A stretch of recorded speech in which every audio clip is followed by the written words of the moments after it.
अस्सलाम वालेकुम। उम्मीद करता हूँ कि आप सब खैरियत से होंगे। जी आज हम आए हैं जी तले क्रिकेट ग्राउंड वेस्टा में। यहाँ पे आज आए हैं जी मेरू मरी स्विंग के बादशाह।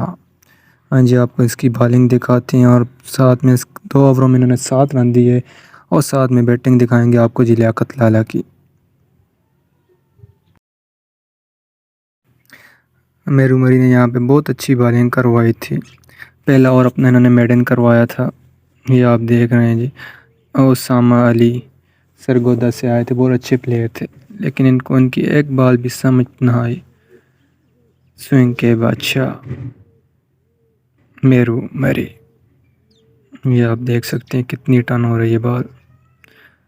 बहुत ज़बरदस्त मैच हुआ था ये। इन्होंने 2 ओवरों में 7 रन दिए थे।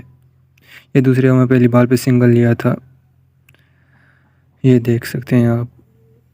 फिर इस ओवर में एक सिक्स लगा था इनको, इस ओवर में एक सिक्स लगा था मेरू मरी को, ये आप देख सकते हैं। बहुत अच्छी बॉलिंग करवाई थी मेरू मरी, इस बॉल पे सिक्स किया था। इसके बाद फिर डॉट बॉल आई थी और फिर लास्ट बॉल फुल टॉस करवाई थी जिस पे सिंगल आया। लियाकत लाला की बैटिंग आप देख सकते हैं, बहुत अच्छी बैटिंग की, शानदार बैटिंग, शानदार जानदार छक्के मारे लियाकत लाला ने। लियाकत लाला की बैटिंग की वजह से एक तरफा मैच हो के जलालिया ने बआसानी से यह मैच जीत लिया था।